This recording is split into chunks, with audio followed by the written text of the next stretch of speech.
InfoPlus for genuine information. Sponsored by CEC, Canadian Education Council. Brighter tomorrow starts today. DAV for life.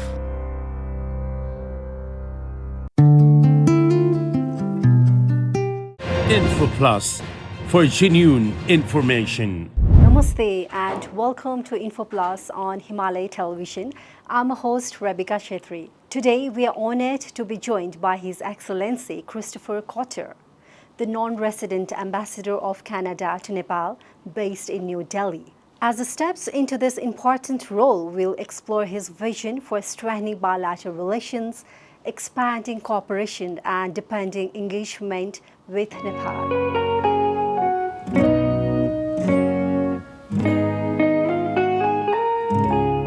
Excellency, namaste. Namaste. Welcome to Nepal. Thank you very much. Thank you so much for coming.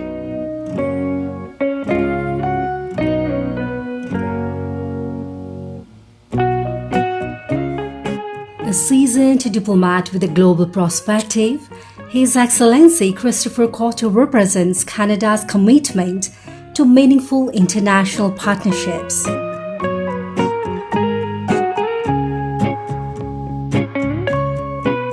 Currently serving as Canada's non-resident ambassador to Nepal from New Delhi, he brings years of experience in diplomacy, development and international cooperation.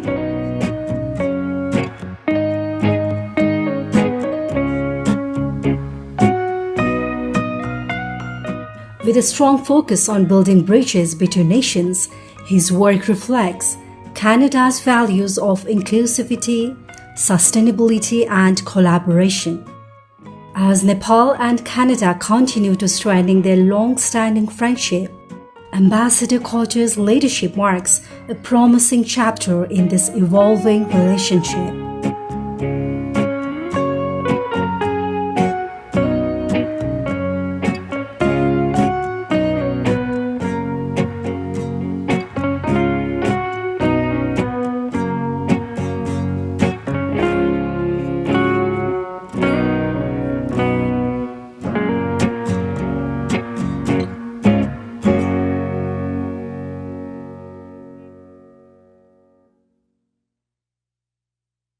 InfoPlus for genuine information. Your Excellency, namaste and Namaste. welcome to Nepal. Thank you very much. And I guess this is your first television interview after you took your credentials after being the ambassador of Canada to Nepal. That's right. That happened yesterday. A beautiful ceremony. You guys do it really well. We had a horse and carriage and had some time with your president. So yes, this is the first interview I've done since arriving here, and has been named ambassador. So thanks to meet with you today, and let's have a chat. Your Excellency, as you present your credentials to the President of Nepal, as mentioned yesterday, what key message does Canada bring to Nepal at this important diplomatic moment? Well, I think the first message that we bring is congratulations, because you had a lot of turmoil in September, of course. But as I was saying earlier, I was here when I was posted to Delhi as a political officer between 97 and 2000. And in the intervening 25, 26 years, you've had a lot of troubles. You've had difficulties like we've all had with COVID, but also you've had a lot of governments, a lot of change of government. I think you've had difficulty getting forward in the way that you wanted to. So I think turning that turmoil of last September into a majority government now, and the government is only a month old, is quite an achievement. A number of other countries went through similar things last year, but only you have achieved a stable government coming out of that. So I think the main message of Canada is support for you. We have a long relationship with Nepal. We established diplomatic relationships actually 61 years ago. And we had a very big development cooperation program for a long, long time in areas like energy, aviation, the airport here. I think it owes a lot to some aid projects that we were involved in a long time ago. And we've had volunteers here in rural areas over the years. That was then, and this is now. And those things were appropriate at that time. But now, I think what we're looking forward to with the new government and with the people of Nepal is going forward. So going forward in helping your economy grow, but also building trade between us. So a strong message of partnership right from the start. Yes, exactly, right from the start. And that's why I'm really happy to be here at this very moment. And I mentioned that to the foreign minister whom I met today. It was great that I could present credentials so early in the tenure of this new government so we can begin together on making this partnership stronger. Your Excellency, being a non-residential ambassador based in New Delhi, how to ensure strong, consistent engagement with Nepal evolving political and economic landscape? Well, I can tell you, when I was here before in the 90s, it was hard to keep people in our mission in Delhi. Everybody wanted to come up here to Nepal because it's such a great place. I think now we'll see regular visits from Delhi. We have a team with us right now, actually, our political team, our trade team is with me. But we have in Delhi, we have a comprehensive whole of Canada representation. We have a number of our provinces, for example, are represented there. Speaking with your brand new Nepali Canada Chamber of Commerce, we interested them in speaking to our provinces directly because they're based in Delhi too. So we've got a number of programs, provinces, departments of Canadian government who will be reaching out to Nepal. And we have a lot, I think, to offer because we have strong energy sectors, agriculture sectors, transportation, all the things that I think Nepal needs as it moves forward.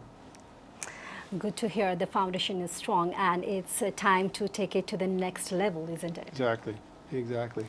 Your Excellency, as I mentioned that Nepal and Canada share a long history together, very friendly relations we have since a very long time.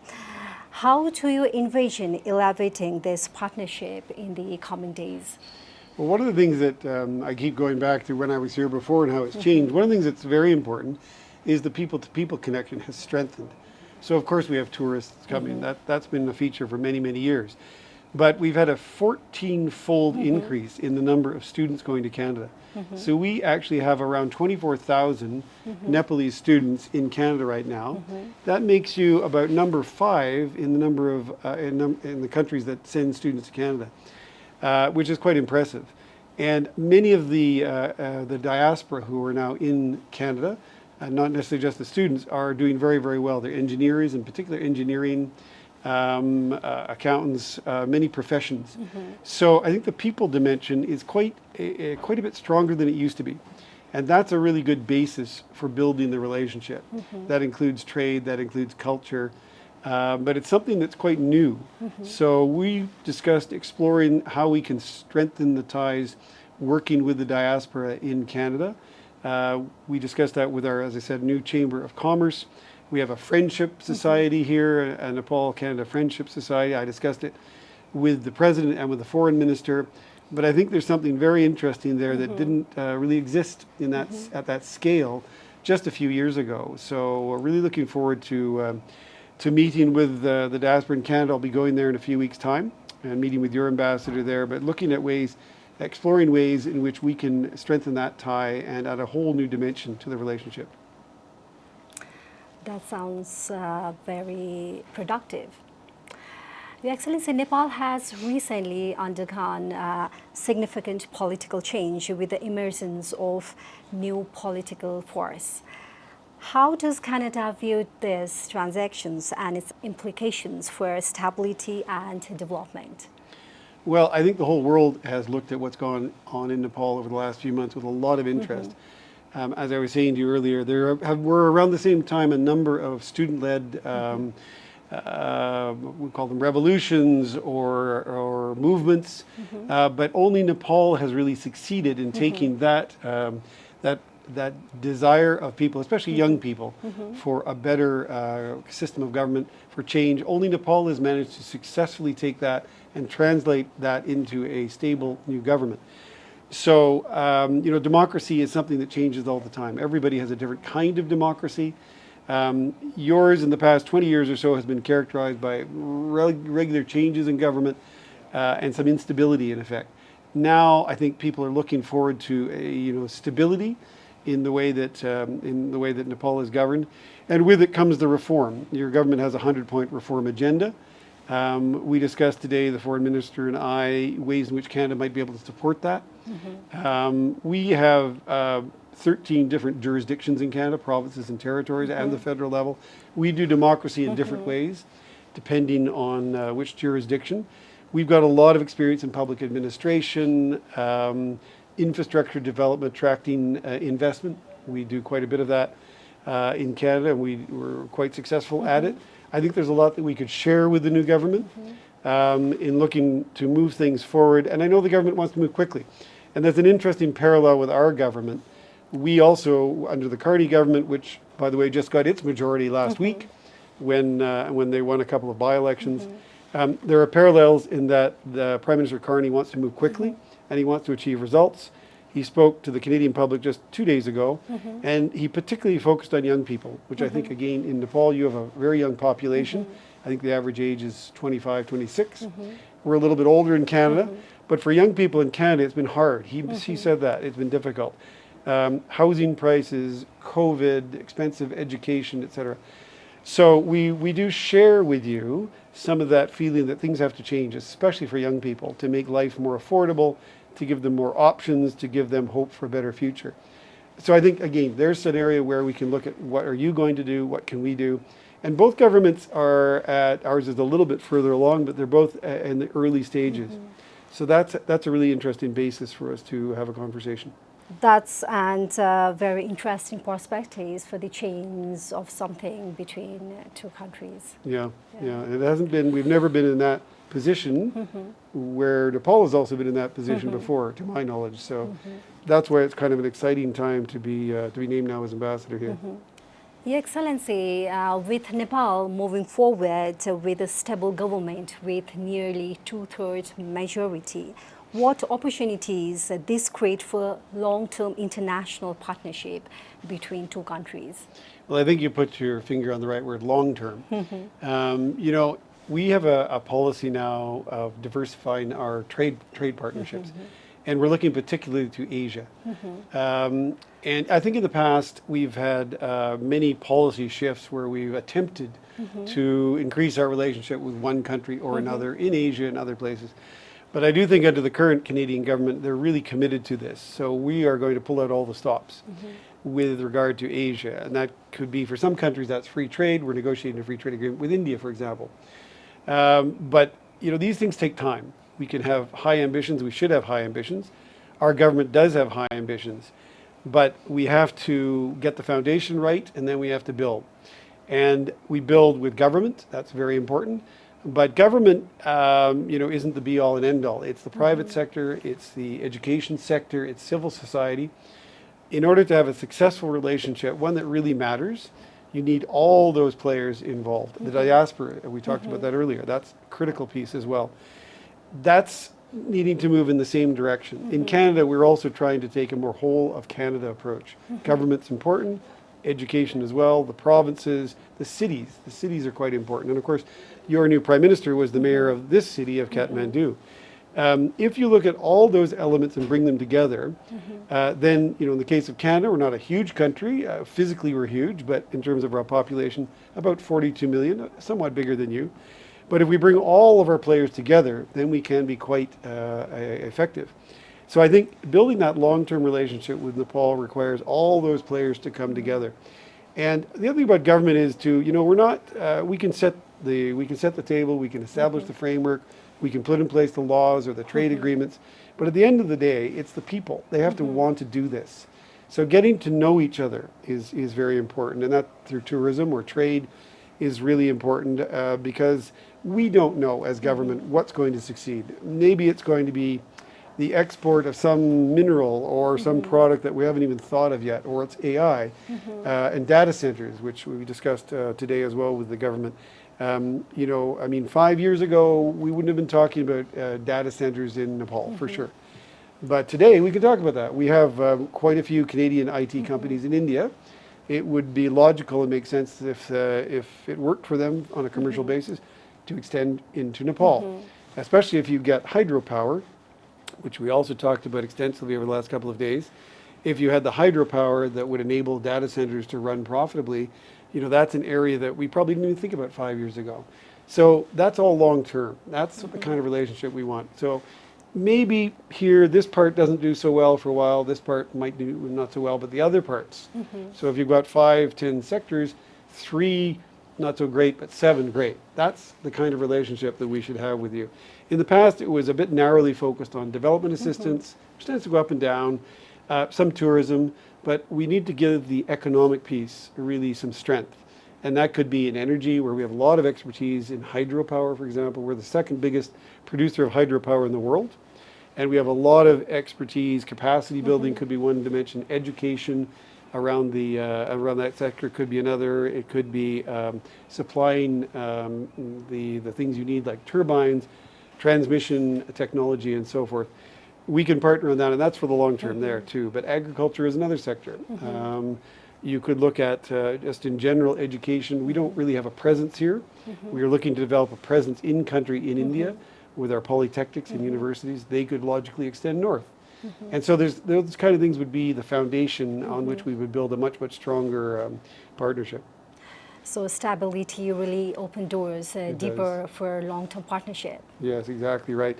That changes things. It's still early days for this government, and I hope it succeeds. We all do in Canada, but it's still early days. But that's exactly it. Stability will invite investment, and people will make those commitments, particularly in the private sector, if they feel that this is a country now where we can count on things. And I think that's the big shift that you've had over the last few weeks and months. Nepal sits strategically between India and China, two major global powers. How does Canada perceive Nepal's role in the complex geopolitical environment? Well, that's another parallel we have with you. Even when I was here 26 years ago, we used to think, in a way, you are to India what we are to the United States. We sit on the northern part. We have a lot of mountains too. But dealing with a big neighbor is got its challenges. It's great if the market works. For example, in hydropower, if that's going to be your guaranteed market, fantastic. And the same for us. I mean, we have, our free trade agreement with the US and Mexico. It's been great for most businesses, and still 95% of trade goes back and forth without any tariffs. But when things go wrong, you don't want to have all your eggs in one basket. So that's what we're trying to ensure in Canada's case, to have a great partnership with the neighbor, but also great partnerships with others, so that we have options. So we understand your perspective when you think about living next door to big neighbors. I think, and this is bragging, but I think for countries like us, we have to have a better diplomacy. We have to be a bit more nimble, a bit more flexible, because we don't have that weight in geopolitical terms that the giant neighbors do. But we can work together more, and that's what Prime Minister Carney talked about when he made this speech in Davos a few weeks ago. That countries that are not the giant countries, take them together, and actually we've got more capacity than they do. And we should learn to work together. Now, it's difficult these days because some of the institutions like the UN have their own challenges, but that doesn't mean we can't do it. And it could be bilateral, it could be trilateral, it could be a grouping of countries, coalitions on particular issues, things that we're interested in, for example, like AI. So you may not know that, or your viewers may not know that, but the term AI actually comes from Canada. It was Professor Hinton at the University of Toronto who came up with that, along with his team. But we're quite far advanced in AI right now. That's something we're interested in partnering with other countries on. We even have an AI minister. We are the world's largest mining country. That's another area. Nepal has not really done any mining. I'm sure there's rocks that should be dug up here and made into useful things. These are the kind of things where we might find partnerships. We've never done that before with you. But we're interested in looking at the capacity of what we would call middle powers to work together in sectors that we've got strengths in.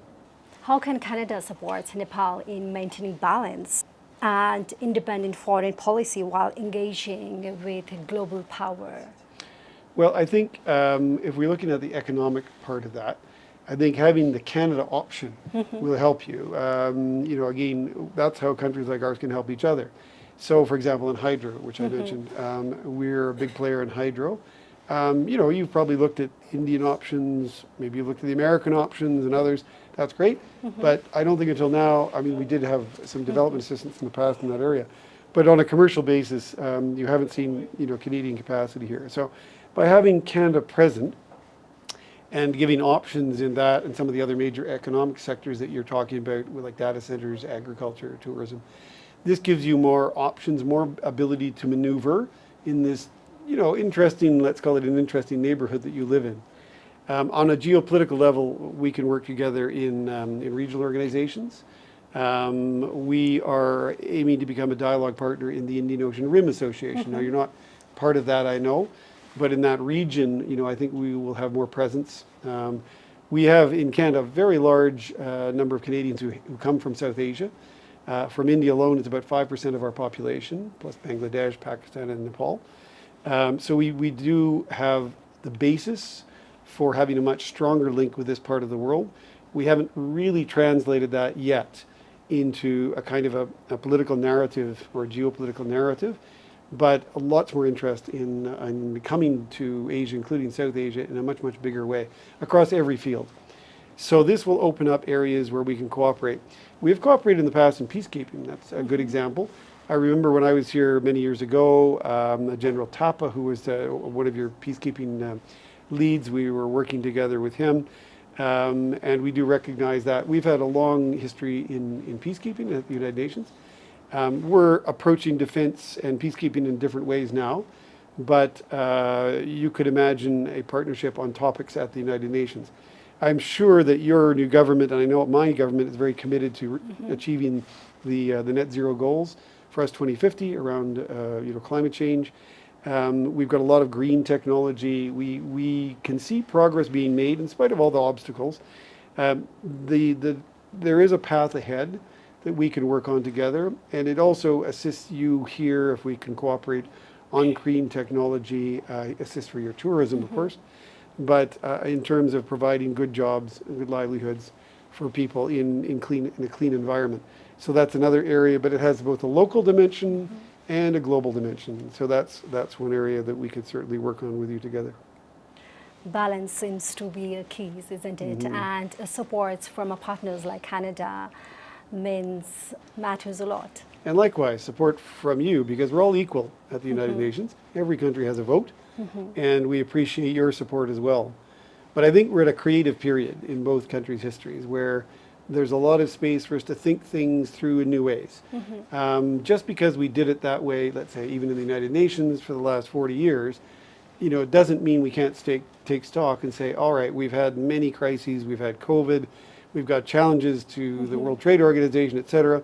Maybe we have to do something in a different way. The countries of the Global South are wealthier than they used to be, they've got more capacity than they used to have. Does it really make sense to be talking in the same language as that we were using in the 1960s or 70s? And most importantly, does the voice of the Global South really get heard? And so I think looking at that in fresh ways would be interesting. I mean, we want to make partnerships with the countries that are rising. Your population alone, since I was here, I think has doubled. You're a significant middle power now.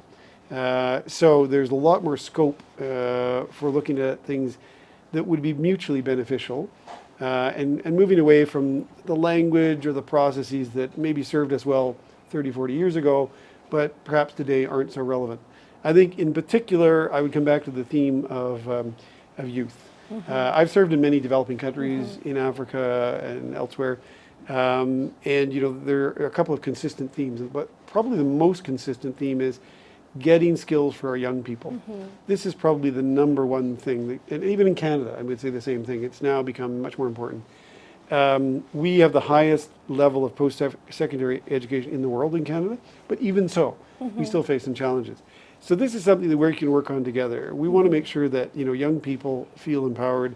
They've got prospects. They can find the employment that they want. They can raise a family if they want. But we are, I think, all facing this issue of, look, in the 1950s, 60s, 70s, there were different paths ahead. You could sort of see what you would do. You could go get a university education or a college education, expect employment in that field. You'd be in that job 30 years. Fine, you're retired, that's it. That doesn't apply anymore.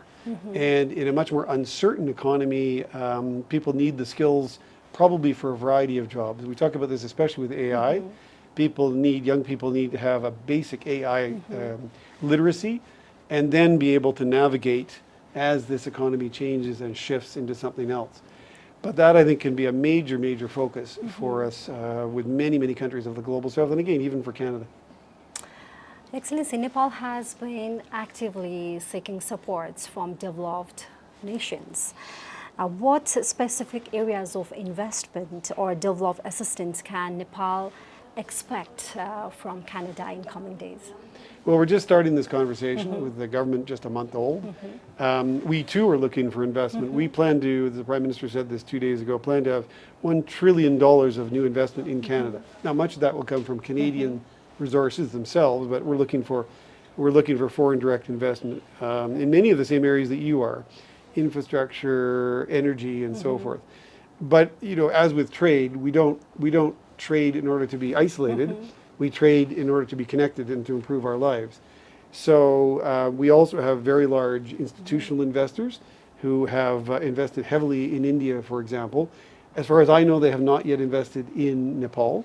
So we've had discussions over the last couple of days of perhaps making the Nepali government or industry here, government and business here, connected to those institutional investors that are based in Canada, but also have offices and a large presence in India. So it's a bit early to say it's this sector or that sector, because things still have to happen. But clearly the power sector, the hydropower sector, is one that could be of great interest. Agriculture could be of interest. Education itself could be of interest, especially where we're talking about polytechnics and technical skills training. That's a business as well as a public sector area. And we'll see what happens next. It's it's a country that has relied a lot on remittances. The remittances including from Canada, have tended to go to families, to support families. Maybe they've gone into some real estate, help people buy a better house. But we talked about maybe making that somewhat more productive, so that the remittances could go into investments in industry or business, which then generate more employment.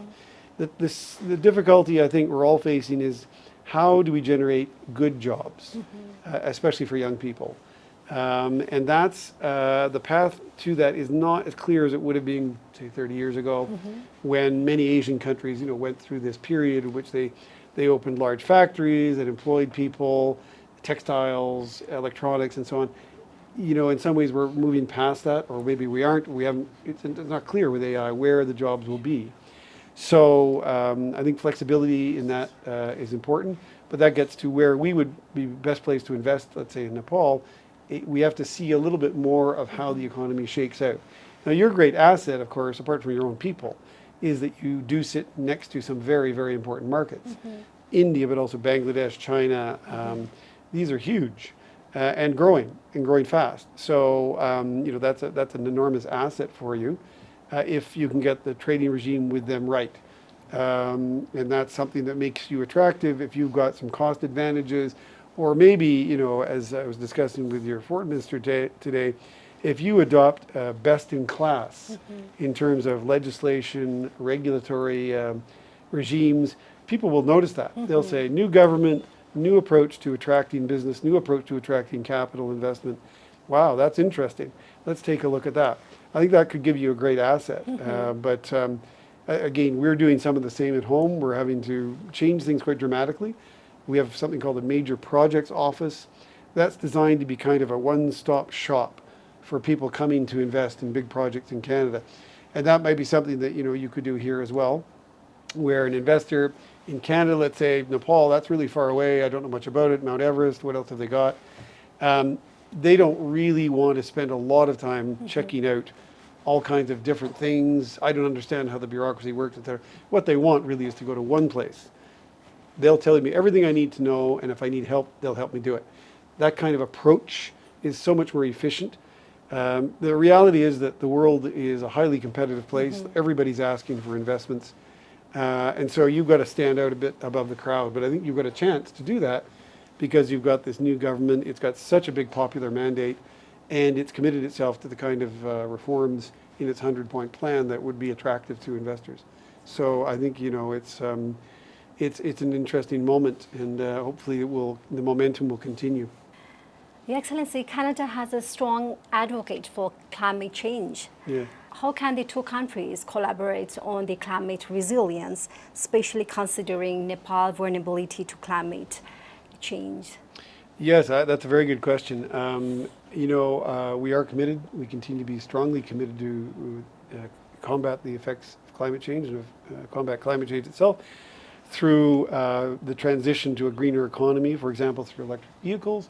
Canada is the only country in the G7 that has all the materials to produce batteries, for example, for electric vehicles. And we have a lot of incentives and initiatives, tax credits and so on for investment in that area. So we're making some progress. Like you, though, we're affected by climate change, more so than most countries. Because we're further north, the effects of climate change are doubled in Canada versus the global average. And if you look at the northern half of Canada, it's doubled again.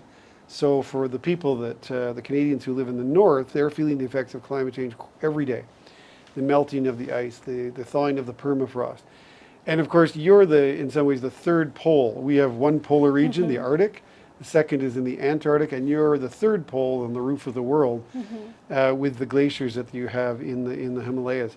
So I know that you are very much affected by that. That affects your watershed, which is important for agriculture, but potentially for hydropower as well. So we actually share something there. We're more affected than most countries, and so we should be working together on combating climate change. So hydropower is a great example of one way of combating it. It's a clean energy. If you do the run-of-river systems that you have here, there's relatively little effect on the local environment. With dams, you have to be a bit more careful, but these days it's possible with the technology we have to extract a great deal more power out of dams than we used to, so we don't have to have so many of them. But you've got potential for solar. It's a little bit less in Canada, where we tend to be a bit colder. But we have a lot of technology in Canada for things that might work well here. For example, if you do have data centers, they tend to use a lot of power. They are very hot. The way they run absorbs a lot of energy to cool the servers and so forth. We do have things like different technologies to handle that kind of a problem. We have carbon capture technology. We have fuel cell technology. We do have solar companies as well, believe it or not, in spite of our cold climate. But also, so that's on a bilateral basis where we could cooperate in terms of trade and investment. But at a multilateral level as well, I mean, there's an elaborate process, the COP process internationally, that tries to bring the whole world along to achieve targets. We remain committed to that. We think that the energy transition is essential, but is also going to produce those jobs that I mentioned that we need, especially for younger people. But we need to have partners internationally, because there are countries that are taking a different view, and we need to be mindful of the need for coalitions to continue the progress forward. So I think Nepal could be a great partner for us on this, and we can find areas, again, creative areas where we maybe haven't worked together in that field. So we have such a large landmass in Canada. And we have so many forms of energy in Canada that almost anything that touches climate change affects us. But we've also got some solutions for almost everything. But they only work because climate change can't be restricted to one country. They only work if we cooperate. So that's another area we should be looking at with you. And absolutely, climate resilience is no longer optional. No. It's essential. Absolutely. We have to have a future where this is put back in the bottle and we move forward. And as you mentioned about education earlier, Your Excellency, Canada has been a top destination for Nepali students. How do you see educational ties contributing to broader bilateral relationship between two countries? Well, in many, many ways. As I said, we've had a 14-fold increase over the last few years in the number of Nepalis getting a great education in Canada. We'd love that to continue. We've made some changes in the last couple of years to deal with some problems that had emerged, because there were so many of these fly-by-night colleges that weren't providing a good education for students. That's more or less gone now. And I think the education experience will be better for all students coming in. But it links us together in a variety of ways. Some students may decide that they'd like to stay in Canada and become part of that Canadian diaspora, and that's great. Others will come back with a good Canadian experience. I don't think you'll find very many students who went to Canada who didn't have a great experience, and so they become friends for life, ambassadors for Canada in their own way. There's also the basis, which we haven't yet explored really. Those connections can lead to trade connections. So if somebody's studying business administration in Canada, maybe they find they're interested in something related to IT, they bring that back to Nepal, it's natural that they would want to set up a business that links Canada and Nepal in that field. So that's something that's quite new, and we'll have to explore that. But I think there's a variety of ways. But just on the people-to-people dimension, I think knowing each other better will lead to better outcomes, let's say in multilateral fora. One day, somebody who went to Canada, studied, comes back, becomes the foreign minister. And in fact, your foreign minister has been to Canada. He was telling us, not for education, but he was in Alberta. I think knowing each other means that we can find ways to cooperate better internationally, not just bilaterally. How do you view this growing demand, growing educational demand? And in what way do you think it can strengthen the ties between two countries? Well, I think it's great, and it's I think it's happening because Nepali families are finding out that Canada can provide a great education at a good price point. But I do think there's another dimension that we are starting to explore with India and could explore with Nepal as well, and that is of having our colleges, which are polytechnics, and our universities come to this part of the world. And that's, for many families, that would be more cost effective and offer more options. So we've had many universities and colleges come to India over the last 6 months, and they are committed to having some kind of presence here. That could be joint degrees. It could be 2 years in Nepal, 1 year in Canada. It could be campuses here or in the region.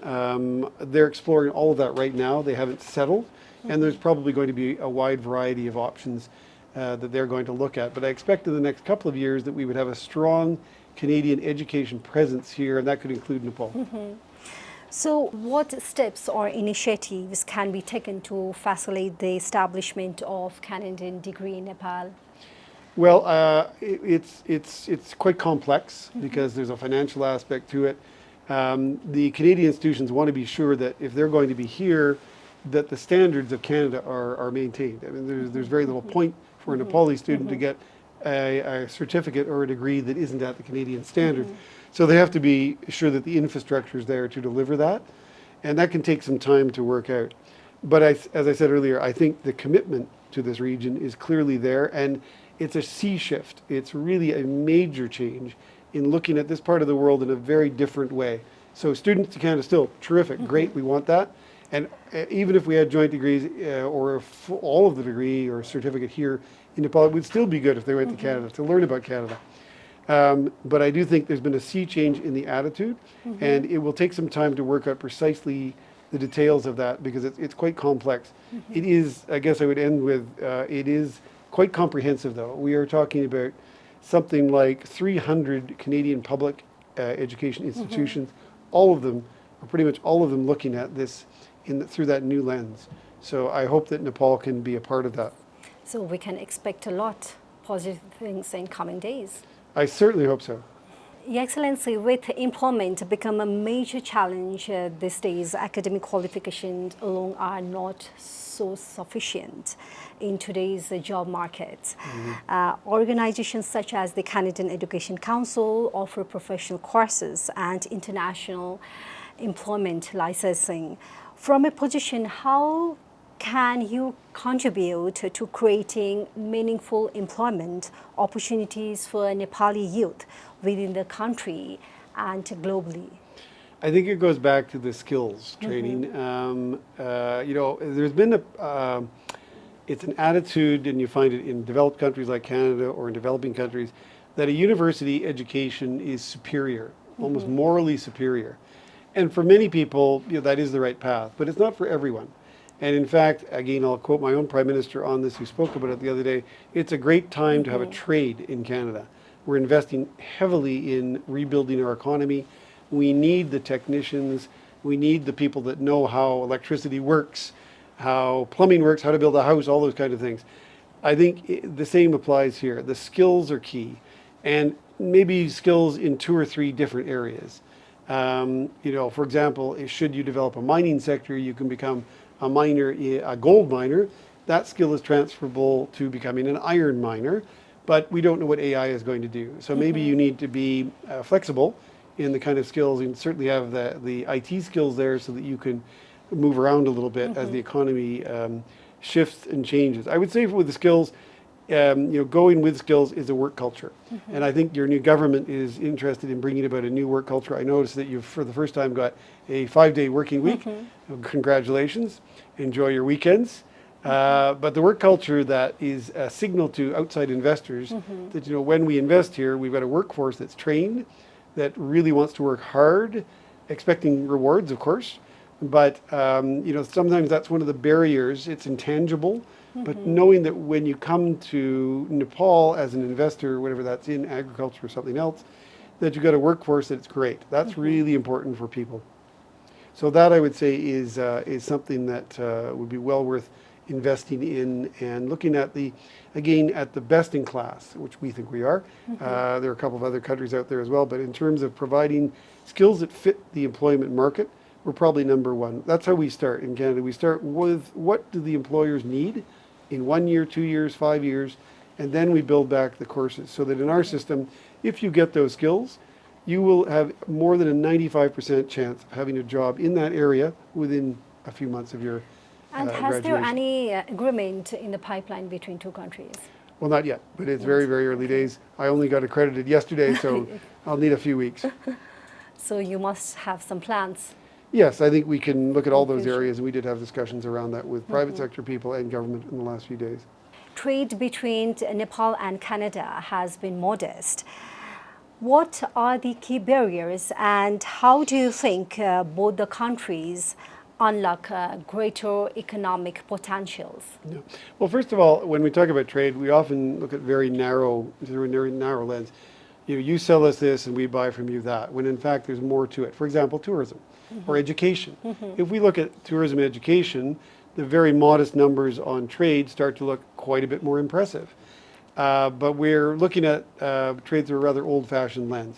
Having said that, one of the things I said to the brand new Canada-Nepal Chamber of Commerce was, tell us what barriers exist. Right now, there are no tariff barriers because we treat you as a least developed country, so it's access. You can sell us anything, there's no tariffs. The distance between Canada and Nepal is obviously a barrier because it costs something to ship a product in both directions. But I think the biggest barrier probably is we don't know each other that well. And I think, we talked about having a Chamber of Commerce visit to Canada, for example. And with respect to Canadian companies looking at Nepal, well, we actually have 700 companies in India, right next door. So the simplest way to get Canadian companies to have a look at the new Nepal, if you like, is simply to invite them up here. And we have companies that are active in aviation, infrastructure, agriculture, et cetera. So the other thing is, as I said, we should be ambitious. With India, we've agreed to double our trade by 2030. Now, of course, we have a much higher volume of trade with India. But I think we should also think about, let's set some targets here. Let's build a trade relationship that's quite solid. Let's be realistic. But if there's a problem, what is the problem? Let's identify the problem and let's try to fix it, rather than just saying, well, let's have a number. And isn't it too bad we didn't get there? But we didn't really do the analysis of what could be done. I think there's quite a bit of scope in, even in the existing industry here, for example, in agriculture. There's probably something in retail. I mean, Canada's a very big economy. It's not a huge country in population, but we have all the sectors, for example, that the US has. So virtually anything you can think of, we're probably doing something in it in Canada. So I would encourage, Nepal business to take a look. Our Trade Commissioner Service is based in Delhi, but my Minister Counselor for Commercial is here on this visit, so we've made some connections to follow up on with people, and we're happy to provide information and support in any way we can. So unlocking that potential could be really a game changer at both sides. Obviously, yeah. That would make a big difference to our relationship. Your Excellency, finally, what is a long-term vision for Canada to Nepal relations, and what message would you like to convey to the people of Nepal as you begin your tenure? Well, the long-term vision is, I will sound very high level in saying that. We want to have a partnership with you. and of a kind that we've never had till now. In the past, it was a lot of development cooperation. Some of that continues. We still have funds here that move through multilateral channels. We have something called the Canada Fund. We do want to continue to support things like women's empowerment and inclusion of different groups. We're doing that. But I think on a broader plane, what we want to see on the horizon is a strong relationship based on economic ties and based on people-to-people ties.